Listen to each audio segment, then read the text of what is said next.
You will hear a number of different recordings, and you will have to answer questions on what you hear. There will be time for you to read the instructions and questions, and you will have a chance to check your work. All the recordings will be played once only. The test is in 4 sections. At the end of the test, you will be given 10 minutes to transfer your answers to an answer sheet. Now turn to Section 1. Section 1.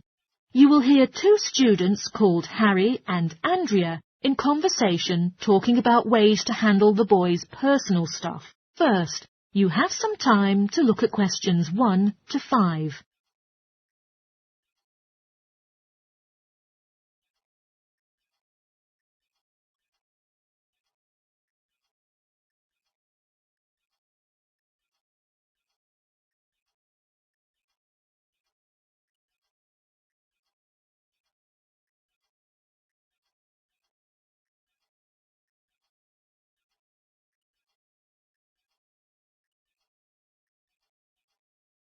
Now listen carefully and answer questions 1 to 5. Hi, Andrea. The exams are over. How are you feeling? It's fantastic that they've eventually ended, isn't it? And every morning, more sleep. What about you? Well, I've also been sleeping a lot recently, but I have many things to handle before I leave for England. Perhaps you can help me with it. I've got too much stuff that I'm unlikely to take back with me, but I have no idea how to deal with it. Well, what kind of stuff is it? And do you prefer selling it or just giving it away? It depends. Basically everything I have. The printer, the fridge, and other cooking stuff that I bought from the former renter. But my sleeping bag may be helpful on some occasions. But the newcomers have already brought what they need, so they won't be interested in what I have. And giving them away will cost me too much. I'm not sure how to sell it. Also, I've got some clothes and books. Why don't you just take those with you? The books weigh a lot, so it will easily surpass the airline's baggage allowance, and that will be another huge expense. And my suitcase can't hold the amount of clothes I have. Unbelievable how much stuff I've got during my time living here. Anyway, those summer clothes I have here in Australia won't be very useful in England. I understand. Well, there is something you can do. First of all, you can put up notices around the campus about the books. You know, in the Student Union building and the Economics department, there are many notice boards.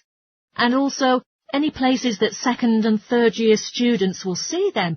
People always want to buy cheap textbooks. Good idea. But what should I write on the notices? Just list the titles and authors of the books, and also with the price you want to charge. Also, some basic information about you, of course, like your name, phone number, and also some little tear-off pieces of paper. Sounds great. And what about the furniture? You could try to put on notices about furniture too, but normally students won't be around all summer, so they may have no interest in buying furniture now. You may also try a second-hand shop. The store will send someone here and give you a free quote. Then you decide whether you want to make a deal, but usually you can't expect a really rewardable price offer. Before you hear the rest of the conversation, you have some time to look at questions 6 to 10.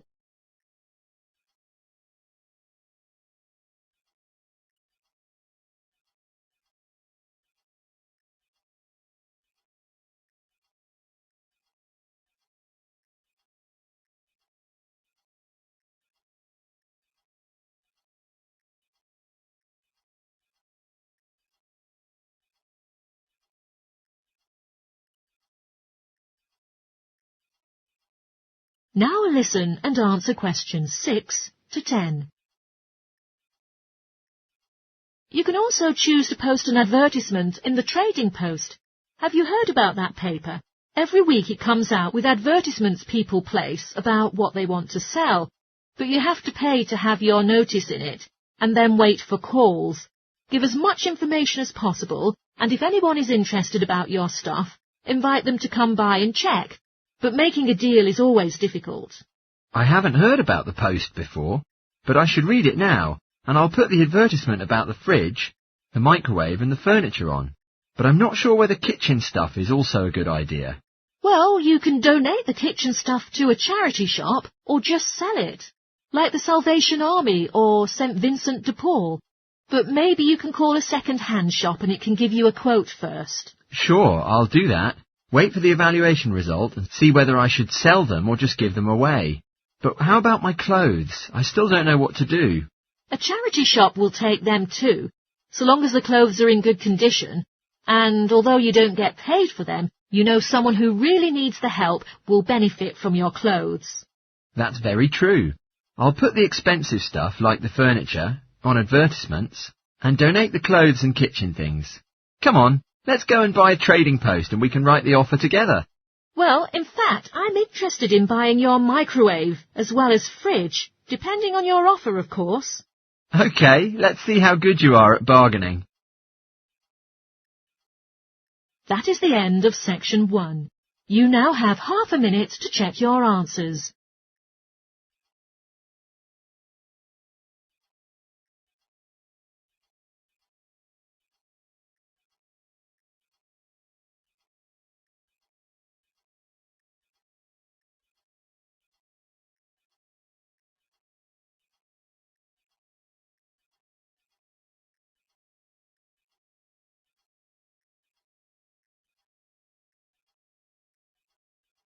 Now turn to section 2. Section 2.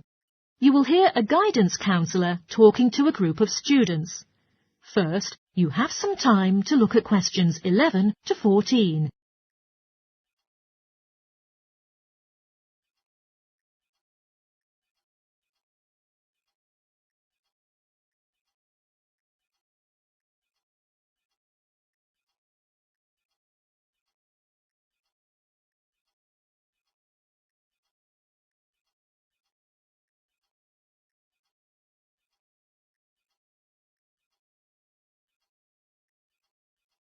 Now listen carefully and answer questions 11 to 14. Good morning, boys and girls. I'm Stephen, working as the counselling administrator at the college's counselling administration. Today I would like to talk with you about the counselling team of the school and the services you can be offered. There are now 3 professional counsellors in our team here at St Court. They are Louise Bagshaw, Tony Denby and Naomi Flynn. Each of them holds regular one-on-one sessions with students, but you cannot start counselling with them until you make an appointment with Naomi Flynn first. Naomi is an expert in meeting freshmen and delivers a preliminary session in which she will tell you what you can expect from counselling. Also, she will ask you a few simple questions related to what you would like to discuss. For those who are feeling a bit worried about the counselling steps, this can indeed be helpful. Naomi is also the best choice for students who can only communicate with a counsellor beyond office hours. She's not in the office on Mondays, but she will start working on Wednesday mornings and works late on Thursday evenings.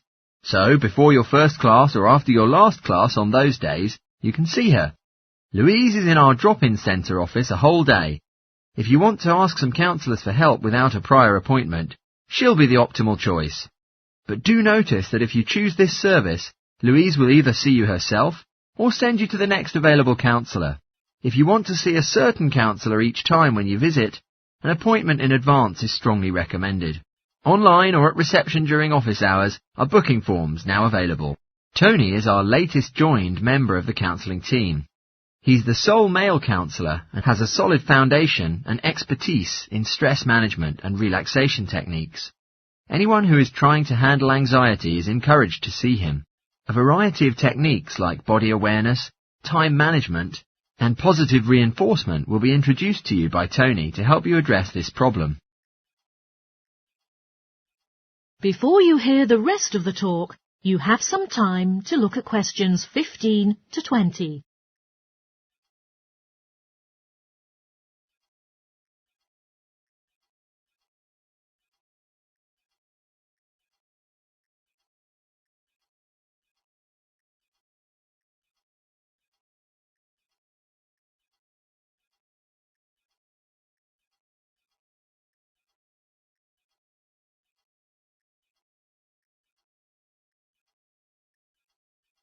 Now listen and answer questions 15 to 20. Each term, there will be some small team workshops operated by the counselling team, which last for 2 hours and are all free to the enrolled students. The first workshop we offer is adjusting. For some people, college education is found to be a big shock. It tends to be simple to get lost after the structured learning surroundings of school. Therefore, what is essential for academic success will be shared in this workshop. As anticipated, this offering is targeting first-year students. Getting organised is the service that the second workshop offers, where we are active to motivate you to break off the habit of putting things off. We'll try to help you get the most out of your time and find out the optimal balance between academic and recreational activities. In this workshop, we're catering to a broader crowd, ranging from undergraduates to postgraduates. The next one is a communication workshop. If you've come from overseas, the way people interact here might be quite different to what you're used to. This workshop will recommend some ways of handling many situations to foreign students. For example, they might find themselves struggling on how to talk with teachers and other staff. It will also cover all aspects of multicultural communication. International students will learn a lot from this class, so we particularly encourage you to come along. But I have to say that occasionally local students can find it helpful as well. Everyone is welcome. The workshop called Anxiety will be available later on in the year, and it will target something you might be familiar with. That is the nerves and the anxiety brought by the coming exams. Lots of students experience their entire academic careers like this, but surely there is a way to solve problems. Come to the Anxiety Workshop and you can learn several ways to relax and the proper way to breathe, as well as meditation and other methods to keep calm. This workshop is designed for everyone who is going to take exams. The last workshop we have is the Motivation Workshop. The theme for this workshop is how to stay on target and be motivated during long-run projects. This workshop is only available for research students. Less advanced students already have some workshops dealing with their needs. Well, that's it. Thanks for listening. If you'd like to learn more information about our services, do visit us at Counselling Service. That is the end of section 2. You now have half a minute to check your answers.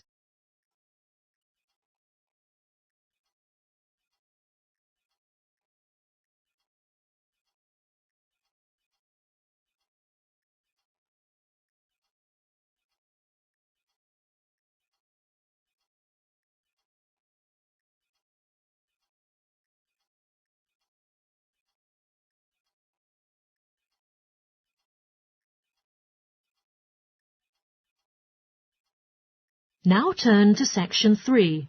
Section 3. You will hear 3 students called Bill, Irene and Jen talking about their experiment preparation they are doing together.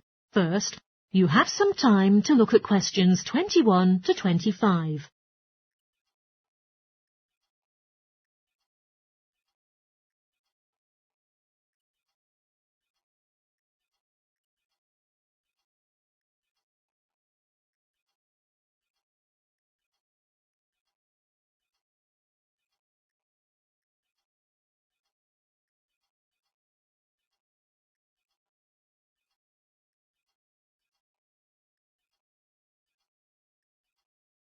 Now listen carefully and answer questions 21 to 25.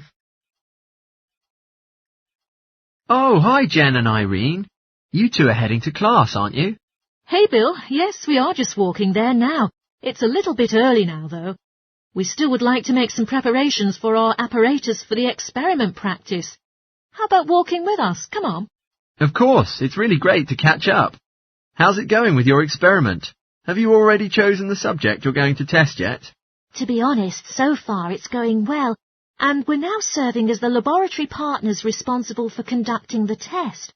Also, we've decided to test the impacts of the gravitation force on a variety of objects with a number of densities. Interesting indeed, but surely plenty of work for you to do. During the last 2 weeks, I've been thinking of and planning the test, and eventually did it yesterday. Goodness, Irene, your hard work really left me with a deep impression. Frankly, I'm into chemistry so much, so for me it's not very much like work. Whenever there is a little free time for me at the weekend, I'd like to spend it in the laboratory on my experiment, which almost feels like a second home to me. What about you, Bill? Which partner are you currently working with? Me and Kim, we were partnered by the tutor. I've never worked with him before, so I was worried at first that he wouldn't do that well in the lab work. But it turns out he's so capable. I've noticed that he's always very well dressed. Yeah, we share the same tastes in clothes. He's very stylish, but that doesn't keep him from getting his hands dirty. He works very hard and makes significant contributions, which I really appreciate. It's great that you and your partner get along with each other well, which I think will bring much more pleasure to your experiments when both of you work well together. What do you think of the other people in our group? Most boys are really good at maths, which is really helpful when it comes to calculations. Irene is also good at maths, so she contributes a lot because she can do all the equations. I am mainly responsible for all the writing parts, since she finds it difficult. Without help between our partners, we'd probably fail. It can't be too true, and I'm so pleased that we've nearly completed it. Only because you finished the data analysis. Come on, Jen, you give me too much credit. I'm so happy that Linda has not been my partner again. In the last experiment, Jen and I were grouped with her, which was really like a nightmare. Yeah, though she always submitted her part of the group work on time, she never took her phone with her, so it was unlikely for anyone to reach her, and vice versa. We were quite annoyed at her attitude, but she was such a hard worker in all fairness, because she realised the amount of work that would be needed to get a high score. Jen is so hard-working, in fact. She has been invited to work on the professor's individual project. Wow, really? That's amazing. Congrats. Do you know why he picked you? I thought that was just because I was closer to him, but he told me that he was impressed with me always completing reading assignments in time for class.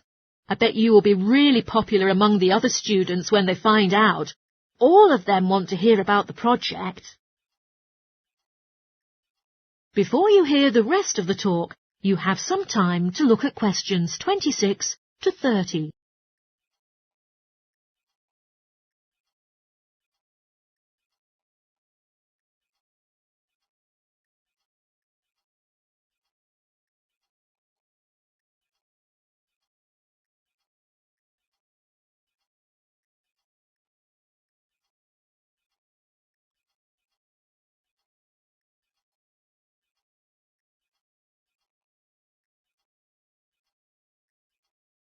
Now listen and answer questions 26 to 30.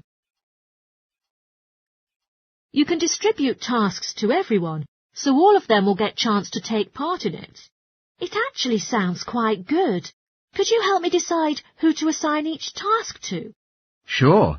Now, let's see. Well, Irene finds writing difficult, but that might be a good opportunity for her to practice it by reviewing the bibliography. Bibliography? I think maybe a bit too long for me, so the methodology would be a better choice. Sure, that makes sense. Bill, you said that Kate is a hard-working girl, so I think she could be given the conclusion part, as it requires plenty of effort. OK, sure. And I know that Kylie hasn't been feeling well recently, so she could be tasked with the abstract and the acknowledgement, for there is very little work involved. Jen, would you like to do the literature review part? Basically, there is a lot of work to do, but I believe you really enjoy writing, so I think you'll do a good job. Sure, sounds great. Right. So now bibliography and the discussion are left to assign. I think Linda will be struggling with the referencing, considering the amount of work. So perhaps I will take care of that task, and she could do bibliography. That's great, guys. Thanks for your help. I'll tell the tutor when he arrives. That is the end of section 3. You now have half a minute to check your answers.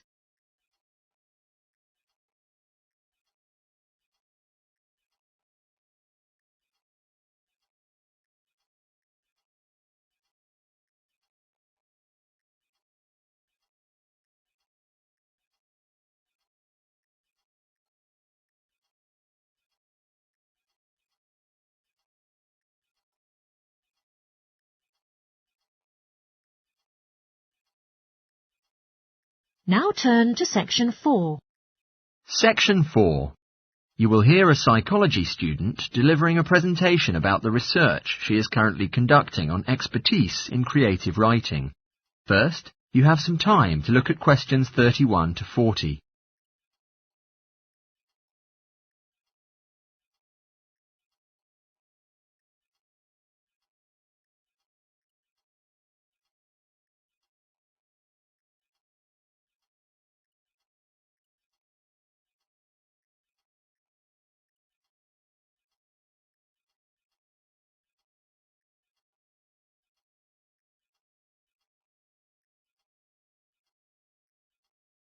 Now, listen carefully and answer questions 31 to 40. Good morning, everyone. I would like to present the summary of work I've done now on my research project, looking into expertise in creative writing. More importantly, I'm going to share with you the procedure I underwent to collect my interim findings. First, I think you should all know something about my relevant background information. Before I started my current degree course in cognitive psychology, I studied English literature, and, as you can imagine, this meant I spent a great deal of time thinking about the notion of creativity and what makes people develop into successful writers. However, the idea for this research project resulted from a very specific course. I became fascinated with the idea of what makes an expert creative writer. When I read a well-known 20th century writer's autobiography, I won't say which one at this stage, because I think that might prejudice your interpretation. Anyway, this got me thinking about the different routes to expertise. Specifically, I wondered why some people become experts at things while others fail to do so, in spite of the fact that they may become equally gifted and work equally hard. I started to read about how other researchers had explored similar questions in other fields. I began to see a pattern that those studies which involved lab research were too controlled for my purpose, and I decided to avoid reading them. I was quite surprised to find that the clearest guidance for my topic came from investigations into what I call practical skills, such as hairdressing or waiting on tables. Most of these studies tended to use a similar set of procedures, which I eventually adopted for my own project. I'll now explain what these procedures were. I decided to compare what inexperienced writers do with what experienced writers do. In order to investigate this, I looked for 4 people whom I regarded as real novelists in this field, which proved easy, perhaps unsurprisingly. It proved much harder to locate people with suitably extensive experience who were willing to take part in my study. I asked the first 4 to do an SAT writing task, and as they wrote, to talk into a tape recorder, a technique known as think aloud. This was in order to get experimental data. Whilst they were doing this, a research assistant recorded them with video. I thought it might be helpful for me and my transcriptions later on. I then asked 4 experienced writers to do exactly the same task. After this, I made a comparison between the 2 sets of data, and this helped me to produce a framework for analysis. In particular, I identified 5 major stages which all creative writing seemed to go through when generating the genre text. I think it was fairly effective, but still needed some work, so I intended to tighten this up later for use with subsequent data sets. And then I wanted to see whether experienced writers were actually producing the better pieces of writing. So I asked an editor, an expert in reviewing creative writing, to decide which were the best pieces of evaluations. I was then able to work out which sequence of the 5 stages seemed to lead to the best writing.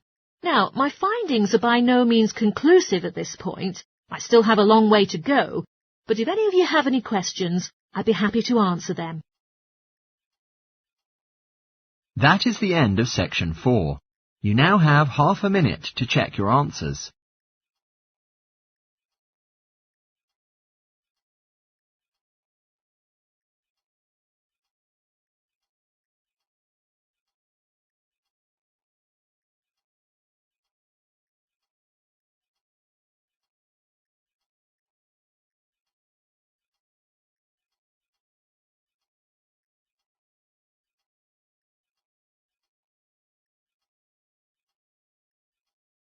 That is the end of the listening test. In the Ielts test, you will now have 10 minutes to transfer your answers to the answer sheet.